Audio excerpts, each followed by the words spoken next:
ಸನ್ TV news Kannada ವಾಹಿನಿಗೆ ಸ್ವಾಗತ. ಲೋಕಾಪುರ ರಾಮದುರ್ಗ ಸವದತ್ತಿ ಮಾರ್ಗವಾಗಿ ಧಾರವಾಡ ನೂತನ ರೈಲ್ವೆ ಮಾರ್ಗಕ್ಕಾಗಿ ಶೀಘ್ರದಲ್ಲೇ ಮತ್ತೆ ಹೋರಾಟ ಮಾಡಲಾಗಿದೆ ಅಂತ ರಾಜ್ಯ ರೈಲ್ವೆ ಅಭಿವೃದ್ಧಿ ಹೋರಾಟ ಸಮಿತಿ ರಾಜ್ಯಾಧ್ಯಕ್ಷರು ಆದ ಕುತ್ಬುದ್ದೀನ್ ಕಾಜಿ ಅವರು ತಿಳಿಸಿದರು. ಇತ್ತೀಚೆಗೆ ಕಾಜಿ ಅವರು ಕುಡಚಿ ರೈಲ್ವೆ ನಿಲ್ದಾಣ ಎದುರು ಬಾಗಲಕೋಟೆ ಕುಡಚಿ ಮಾರ್ಗ ಕಾಮಗಾರಿ ಸೇರಿ ವಿವಿಧ ಬೇಡಿಕೆಗಳಿಗೆ ಸತ್ಯಾಗ್ರಹವನ್ನು ಯಶಸ್ವಿಯಾಗಿ ನಡೆಸಿ ಕಾಮಗಾರಿ ಪ್ರಾರಂಭಕ್ಕೆ ಕಾರಣರಾಗಿದ್ದಾರೆ. ಆದ ಕಾರಣ ರಾಮದುರ್ಗ ರೈಲು ಹೋರಾಟ ಕ್ರಿಯಾ ಸಮಿತಿ ಮುಖಂಡ ಎಂಕೆ ಯಾದವಾಡ ಅವರು ಕುತ್ಬುದ್ದೀನ್ ಕಾಜಿ ಅವರಿಗೆ ಸನ್ಮಾನಿಸುವುದರ ಮೂಲಕ ಅಭಿನಂದಿಸಿದರು.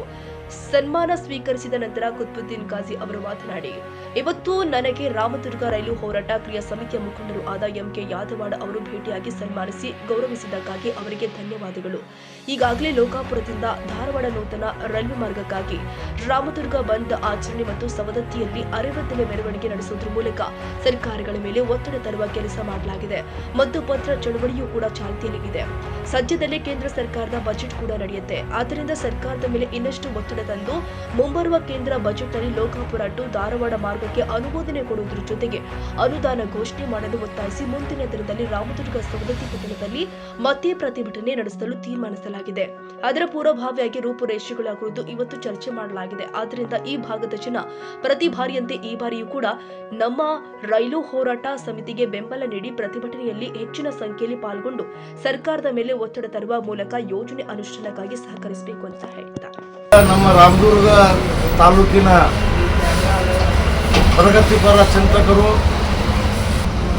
ಯಾದವಾಡ ಸಾಹೇಬರು ಈ ಒಂದು ಕುರ್ಚೆ ರೈಲು ನಿಲ್ದಾಣದಲ್ಲಿ ಧರಣಿ ಸತ್ಯಾಗ್ರಹ ಹಾಕಿಕೊಂಡ ಪ್ರಯುಕ್ತ ಆ ಸತ್ಯಾಗ್ರಹವನ್ನು ಯಶಸ್ವಿ ಆಗಿದ್ದ ಸಂದರ್ಭದಲ್ಲಿ ತಮ್ಮ ಅಭಿನಂದನೆಯನ್ನು ನನಗೆ ಸಲ್ಲಿಸಿದ್ದಾರೆ.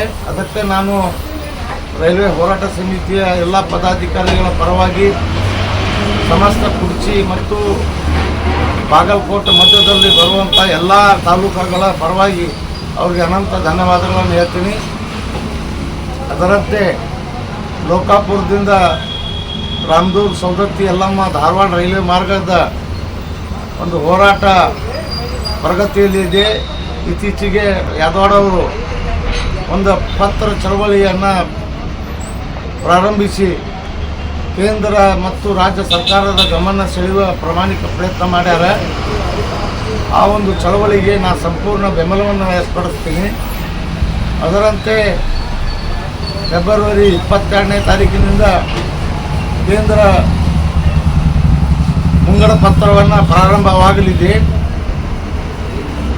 ಲೋಕಾಪುರ ಧಾರವಾಡ ರೈಲ್ವೆ ಮಾರ್ಗ ಆ ಒಂದು ಕೇಂದ್ರ ಮುಂಗಡ ಪತ್ರದಲ್ಲಿ ಅನುಷ್ಠಾನಗೊಳಿಸುವ ಚಿಂತನೆಯನ್ನು ಇವತ್ತು ನಾವು ಚರ್ಚಿಸಿದೆವು. ಆ ಚರ್ಚೆಯ ಅನುಸಾರವಾಗಿ ರಾಮದುರ್ಗ,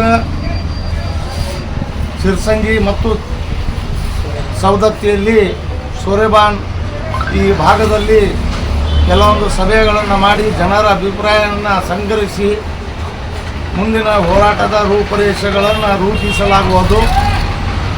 ಕಾರಣ ಯಾವತ್ತು ರಾಮದುರ್ಗ, ಸವದತ್ತಿ, ಸೂರ್ಯಬಾನ್, ಸಿರ್ಸಂಗಿ ಭಾಗದ ಜನ ಆ ಒಂದು ಸರ್ಕಾರದ ಮೇಲೆ ಪ್ರಭಾವ ಮತ್ತು ಪರಿಣಾಮ ಬೀರುವ ನಿಟ್ಟಿನೊಳಗೆ ಯಾವ ರೀತಿ ಹೋರಾಟ ಮಾಡಬೇಕು ಅನ್ನುವಂಥದ್ದನ್ನು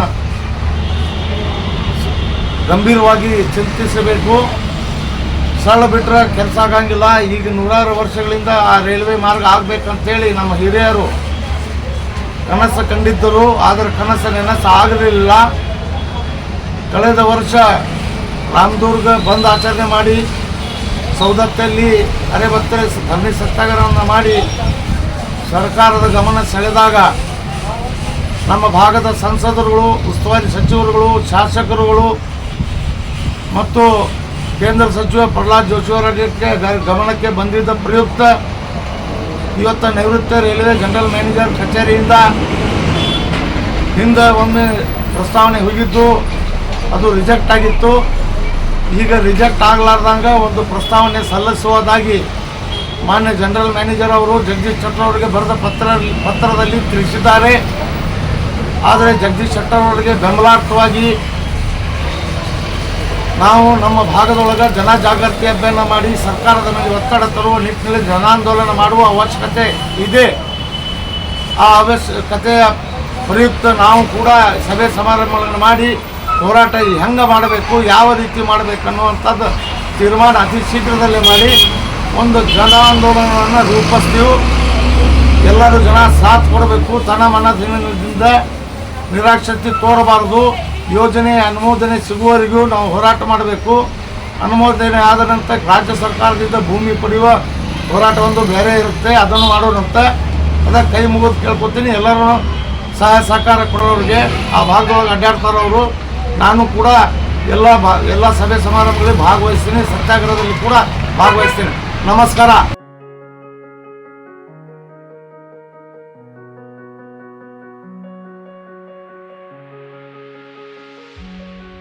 ತಾಜಾ ಸುದ್ದಿಗಾಗಿ MTV ನ್ಯೂಸ್ 24/7ಗೆ ಸಬ್ಸ್ಕ್ರೈಬ್ ಮಾಡಿ ಮತ್ತು ಬೆಲ್ ಐಕಾನ್ ಅನ್ನು ಒತ್ತಿ. ತಪ್ಪದೇ ಲಿಂಕ್ ಶೇರ್ ಮಾಡಿ.